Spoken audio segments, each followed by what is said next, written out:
Okay, welcome back to the third lesson, the third video of this chapter. Okay, we are going to examine the impact of Stalin's rule on the Soviet Union and whether it's positive, negative, or both, and positive for who, negative for who. Okay, so all right, so we have examined the background of the Soviet Union. We have also examined the rise of Stalin. How did Stalin come to power? Now we're going to look at the impact of Stalin's rule in three areas: economic, political, and social. Okay, and these are the key factors, okay, of this sub-chapter. Okay, so besides knowing the impact, you obviously need to know what are the economic policies and its impact, political policies and its impact, social policy and its impact. And these are some of the key points. Okay, so you need to know the policies as well as the impact, and last but not least, you need to evaluate whether the policies overall are positive, negative, or which way do you think it leans more towards. All right, so this is a quick appetizer about dictators. I think we've done that in class.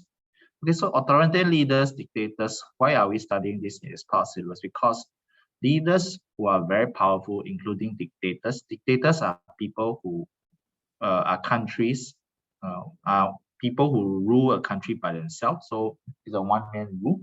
Okay, so it can be a good thing for the country if your dictator is a good person who has the best interest of the country. However, more often than not, if your country has a dictator, he or she can be very selfish and do things to benefit himself. Okay, and as a result, many people might suffer. Okay, so we're gonna see, was Stalin's rule beneficial? Okay, what did he do? Why did he introduce them, and what impact did his policies have? Okay, so we are looking at political, economic, and social. Political, we are concerned with the power structure of the country. Economic, we are looking at the wealth, income of the people, and social impact, we are looking at the daily life of the people. Of course, there's a bit of overlap between all three. And let's look at economic impact, which is what Stalin is very famous for. So he did two things. So you need to remember there's collectivization and rapid industrialization. Okay, so what is collectivization? Okay, so Stalin, first of all, you must understand, he wants the country to be a modern country. When he first took over the Soviet Union was considered quite poor, quite backward. Okay, he wanted Soviet Union to be a modern country, very good in terms of its agriculture, very good in its modern industry. Okay, so collectivization refers to his agriculture policy, his farming policy. So basically, as the name suggests, he wants to collect all the small farms into large farms, also known as collective. And he believed that if these farms are combined, they can be farmed more efficiently. For example, if you have a very small farm, it wouldn't make sense to use like very big machine. But if you have a very big farm, you can use a lot of big machines that could be more efficient. Okay, and replace traditional labor-intensive methods which don't produce a lot of crops. Okay, and he wants to remove private ownership. Remember, Stalin, the Soviet Union, they believe in communism, and communism, one of the key principles is they don't believe that people should be allowed to own property. Everything should be owned by the state. Everything should be shared among the people. So they wanted to take away the farms from the rich farmers as well as the aristocrats, okay, and create some sort of equal workers' paradise.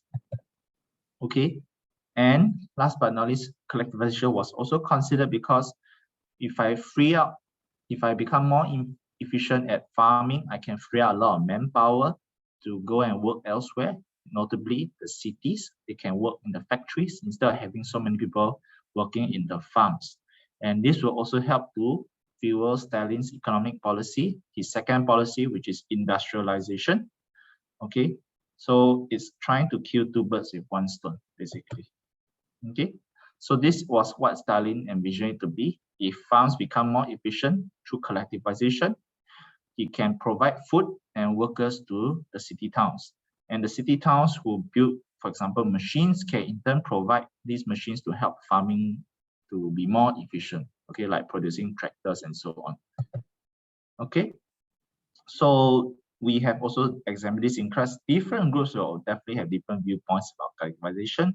If you are a rich farmer, you will oppose collectivization because you will lose your private farmland. If you are a member of the Communist Party, you will chances are support the collectivization policy because you want to praise Stalin's policy. You don't want to criticize Stalin if you want to keep your position and power. Okay, if you're a poor farmer, you might be happy because you used to work for people. Now you are working, on a common farm. Everyone has kind of a stake in it. And if you're a factory worker, maybe you might be happy because it means you get to live in a city, you get to be fed plenty of food from the farmland. Okay, so they might be happy, or later we'll see why they might not be. Okay, so while collectivization was supposed to increase the agriculture of Soviet Union, there was mixed result. First of all, there was a few years when the harvests were very short, and there led to a great famine between 1922 and 1933. Okay, and one of the reasons why there was a big famine was because when the Soviet government took away all the land from the rich farmers, many rich farmers were very angry. They did not want to give up their land to the government, so they destroyed and burned a lot of their farmland. So as a result, nobody gets these existing crops and poultry. So it contributed a bit to the food shortage and hence the famine. Okay. Yeah. And however, sometimes the government does not always give the food back to its people. If you look at the third bullet point, sometimes the government, after they collect the agricultural yield, the crops, instead of giving it to the rest of the people, they might use it to export it overseas, sell overseas to earn some extra money to buy other kind of machinery. So even when farm produce increase, it does not always mean the people will get it. Okay, it might be sold as for profits. Okay, so from this graph we can see right at the bottom, okay, the USSR is considered one of the poorest country around the 1930 region. Okay, even poorer than countries like Germany. Okay, so Stalin wanted to really make USSR prosperous. And if you look at the yellow graph, you follow the yellow graph at the bottom, you'll see that Stalin does have some success in making the Soviet Union more prosperous over the years. Okay, so Stalin ruled between 1930 and 1950, so there was a bit of an improvement.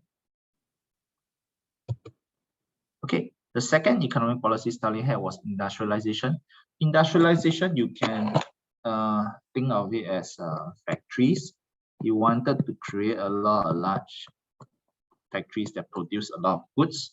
Okay, and before Stalin's rule, the Soviet Union was mainly reliant on farming. There weren't a lot of people working in factories. So when you are a farming-based country, you tend to be very backward, very poor, because these things are not sold for very high prices. So Stalin wanted to create a different kind of economy, large country that can produce things, can be sold to overseas and earn lots of money and become more prosperous. Okay, so it came out with what we call the 5-year plans. There were 3 of them. Okay, and each of the 5-year plan, they have different focus. If you look at the first 5-year plan, he wanted to produce very basic things like in terms of resources like iron and steel. In the second 5-year plan, the goods become a bit more refined. They want to create things like transportation, think of it like cars, trains, and so on. And then only in the third 5-year plan did they start to consider, let's build things that people can actually use, like radios and bicycles, more consumer goods. However, 1937, 1941, it was very close to World War II. So before many people can get to use these consumer goods, the factories turned to producing armaments. So armaments basically refers to weapons. Okay. So in the end, the industry still remains like a heavy industry. And when your industry don't produce a lot of consumer goods, sometimes will negatively affect the people's standard of living. Okay, so you can see a picture of the factory. and some of the heavy equipment being produced. Okay, so Stalin, in its fire plans, he wanted to make Soviet Union very modernized with a lot of factories. He wants to encourage people to work very hard. And as a result, he set a lot of high targets that people should try to hit. If you hit the high target, you get extra rewards. If you fail to meet the target, you might be punished. And some of the punishment can be as severe as being sent to the gulag or the concentration camp.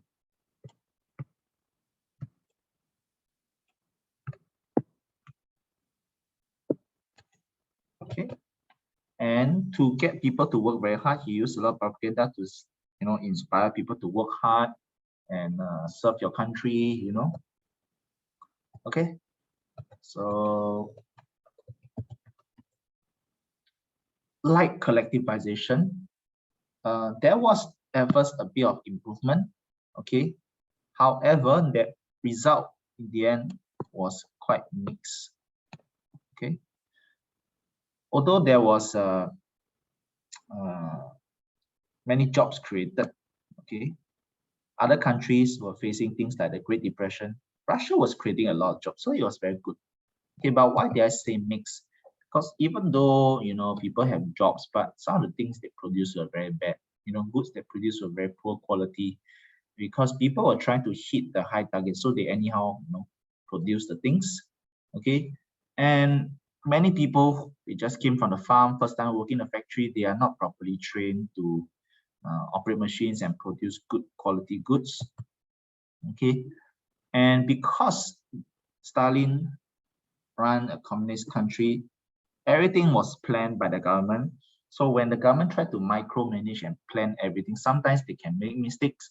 Maybe they will miscalculate the amount of things they need to produce, and you have a lot of, for example, you want to build a car, and you end up building more wheels than the car chassis, and you end up having too many wheels around. You wasted a lot of resources.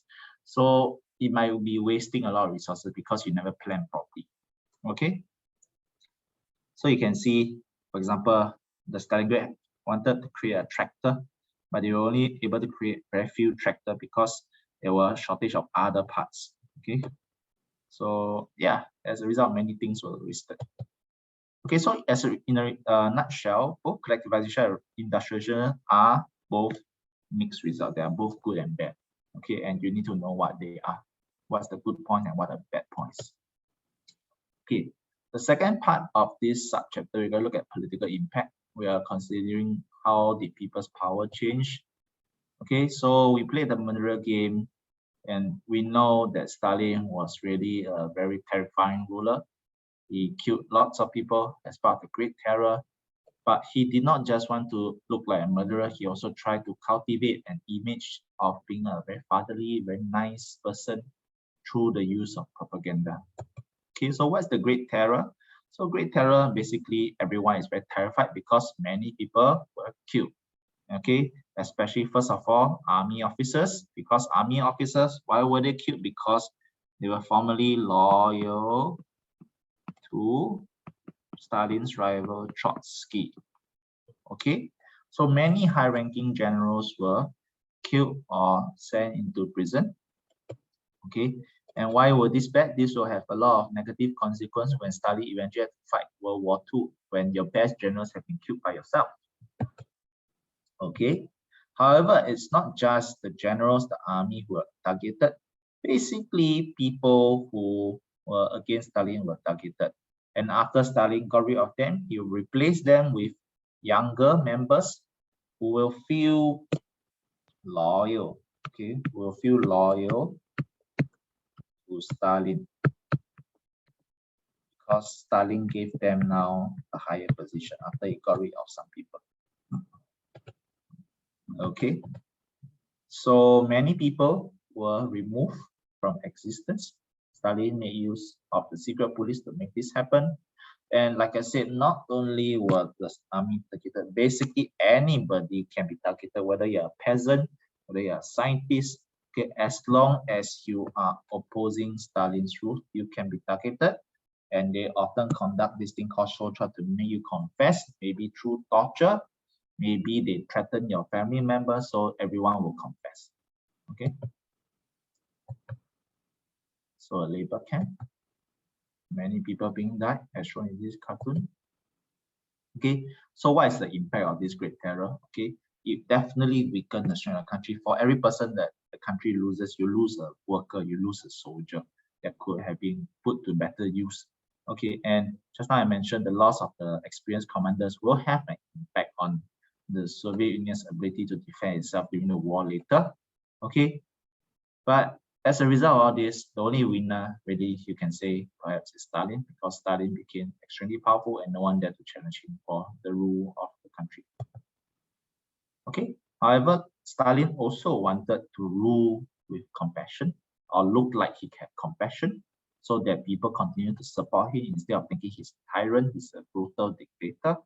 So he also tried to make himself look good. Okay, so if you are wondering what does cut of the leader mean, he wants to make himself look good. Okay, and one of the way is to make yourself look like you are the rightful successor to Lenin, and to make yourself look very capable, very good character. Okay, so they want to make Stalin look fatherly figure. Okay, for example, holding a child, people will think Stalin is a very nice guy. He's not as terrifying as the victims of the Great Terror seem to suggest. Okay, he can be a very good ruler. He can take care of your children. Your children will be in safe hands if Stalin is the ruler. You know, to gain really support from many people. Okay. So last but not least, we are going to look at the social impact of Stalin. We are going to look at how people's everyday life were affected. Okay. And some of the reasons why Stalin had to do his socialism, because he wanted to reshape Soviet society. He wanted people to live life the way he thinks should be lived.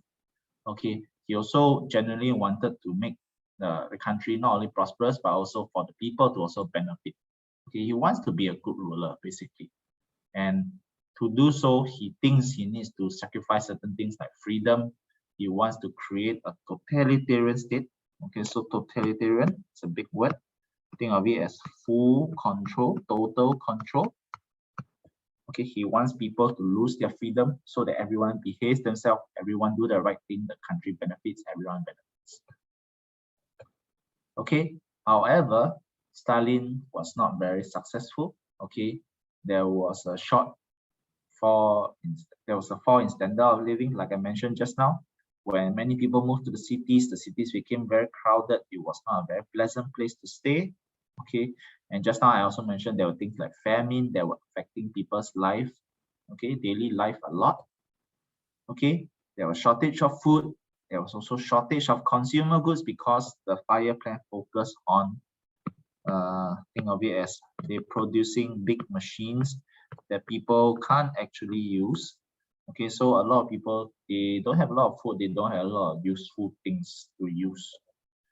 Okay, people were also living in fear because anybody can be targeted, and you might lose your life, you might lose your property if you say something wrong.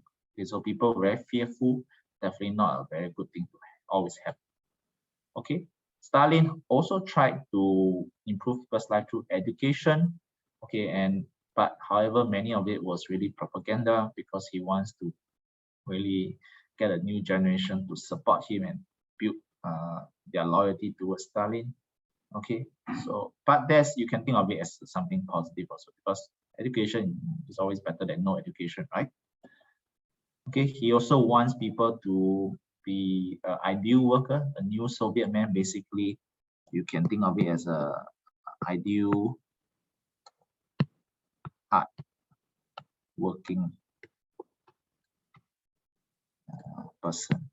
He wants people to be hardworking, loyal to the country, work hard, spend little, listen to the government, do their best for the country, basically. Okay. Many people were also negatively affected. For example, the religious people, they were attacked. Okay, they were not allowed to practice their religion. Okay, women, on the other hand, were given more rights, more power, because in a communist society, remember,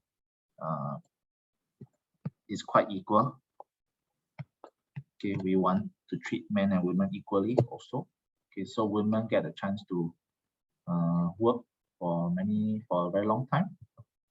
Okay, downside, okay, daily life was also very tightly controlled.